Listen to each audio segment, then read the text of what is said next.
The story of Ben Simmons in the NBA appears heading for an unfortunate ending. The man once hailed as the next LeBron James appears set to retire before LeBron himself. I do want to take a walk back through history, reflect on the Ben Simmons experience, where things went so wrong for him and the Sixers directly, and why this can be a lesson to each and every one of us here. Now, I know there are quite a few ranging opinions on Ben Simmons. There was a time when there was a line in the sand if you're a Ben Simmons or a Joel Embiid guy. There were people, myself included, talking ourselves into, he doesn't even have to shoot. He can do so much outside of things. And nonetheless, this dude seems to be very much on the cusp of being out of the NBA entirely. So let's dive right into things here. I'm going to start with a couple different reports here. This coming from at S Bondi NBA, who says developing.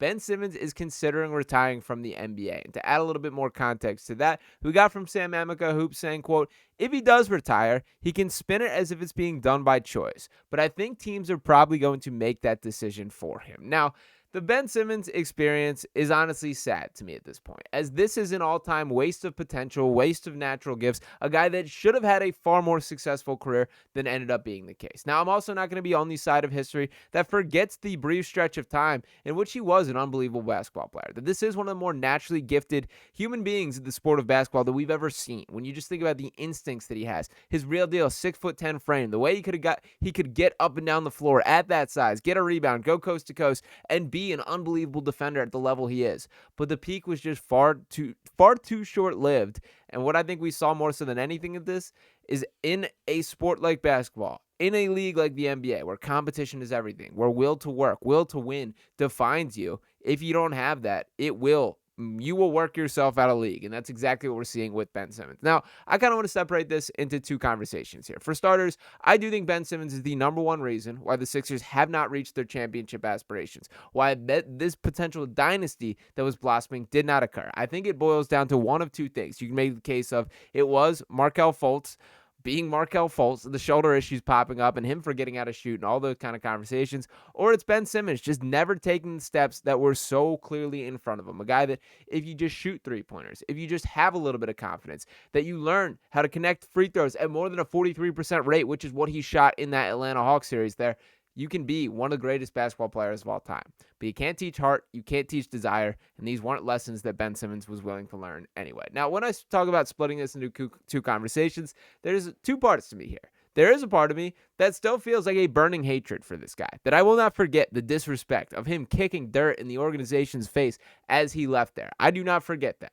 There's also the other part of me here that understands the human being side of things a little bit. That does feel bad for him as a human being. That I do think his back injuries have caught up to him to an extent. And I do think it's kind of sad at this point that when he was officially traded from the Philadelphia 76ers, I looked at it as, I can't wait to hate this guy. I can't wait for this to be a rivalry. That I'm looking forward every season for the Sixers to play Ben Simmons. That I can boo that guy from the stands. That is public enemy number one. This is a new rivalry.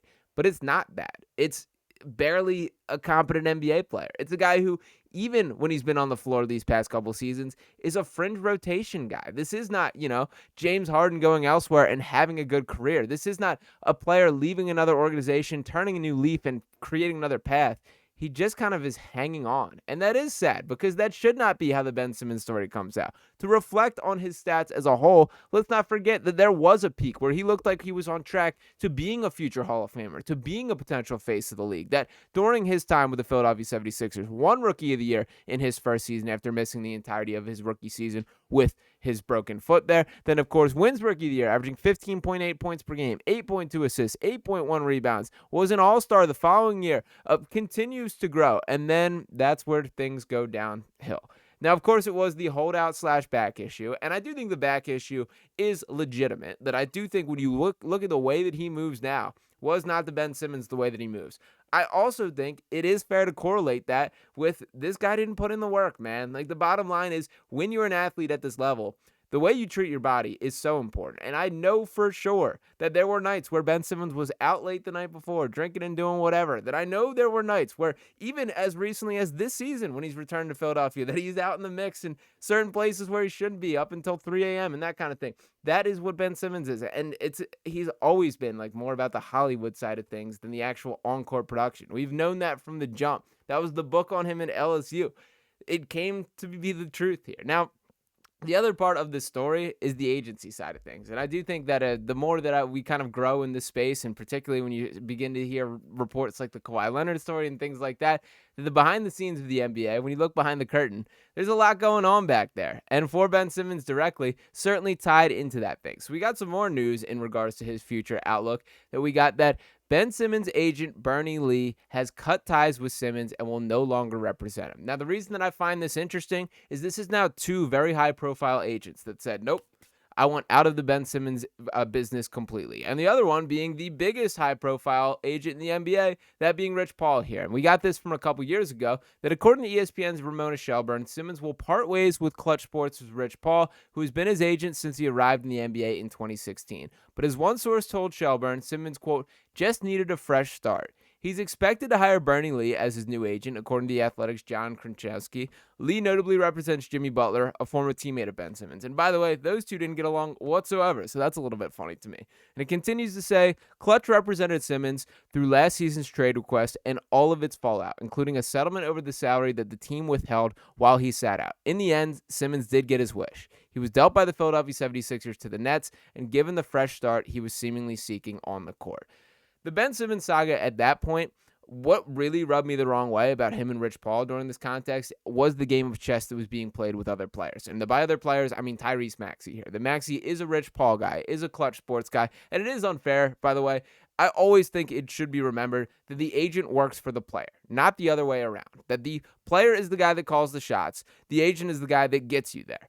What was rubbing me the wrong way about that particular context is that Rich Paul himself was leveraging Tyrese Maxey as a way to get Ben Simmons. And what I mean that is he's directly canceling, and at the time, canceled charity events that Tyrese Maxey had set. Events and, a bunch of, he does a ton, Maxey, for the community, for the give back, stuff like camp, stuff like turkey drives. I've been at several of them, seen him give back in that way. And to take those away for what was, quote unquote, one of your bigger ticket, prospect or clients there, it's just wrong, morally, professionally, any way you slice it there. And especially when the fact is, if I'm a betting man right now, Tyrese Maxey's 1,000% going to have a better NBA career than Ben Simmons. And think about if he wasn't Rich Paul, and of course he's built up a track record, he's been doing this forever, he's not going to cost himself a client with that, but in other situations, he very easily could have. And when you want to contrast attitudes and personalities, it doesn't get much more different than Ben Simmons and Tyrese Maxey. That Tyrese Maxey is a guy who's going to be in the gym every day at 6 a.m., who is going to be adding layers to his game to make sure he maximizes who he is as a basketball player. If a fraction of that work rate and effort was just, injected into Ben Simmons, again, we're talking about a Hall of Famer. We're talking about this Sixers team being unbelievable, winning championships with him and Joel Embiid together. And it does suck that this is how it all comes to an end. I don't have the hatred in my heart for Ben that I once did. I still feel it, still in there. I got it buried a little bit, but I guess kind of feel like this just wasn't how it was supposed to be. That this should have been a guy that turned himself in a way more than ended up being the actuality. Now, we'll see what happens. He made himself a ton of money. He provides for his family. He can have quite the nice life after the fact, but it's a little just stunning to me that, again, the guy that was hailed as the next LeBron James is walking away the guy that was hailed as the next LeBron James is walking away from the game before LeBron James himself. That is insanity in my mind. So not a lot going on in the Sixers world right now, but did want to reflect a little bit on that. This was not how it was supposed to go, Ben Simmons. That you should have been more than this. The Sixers should have been more of this. You guys together should have figured out more than ultimately was be the case. But I guess this might end up being one of those all-time what-if moments. So let me know what you guys think about all that, and would love to hear the pulse from you guys of how do you feel about Ben at this stage in the game. I still don't like him. Don't think I ever will. I was never a Ben Simmons guy when it was that line in the sand. I always sat more towards the Joel Embiid side of things. Do think history aged on my side there. But he certainly, I saw the vision. I understood what he could have been. He just never wanted to get there himself. And you can lead a horse to water. You can't make him drink. And Ben Simmons never wanted a piece of that action there. So let me know what you guys think in the comments below. Appreciate you guys tuning into this video. We're going to keep plugging through things even though it is the dead of the offseason. And feel free to give any feedback for other things you would like to see on the channel. Any prospect stuff, any predictions, anything that's on your mind that you would like to see covered, hit me up in the comments there because we are in the dead of it. We're getting close to it starting, but we're going to keep plugging away. So appreciate you guys tuning in this video as always. Make sure you're smashing that subscribe button. Drop a like on this video here. Be back. Talk with you next time. Peace.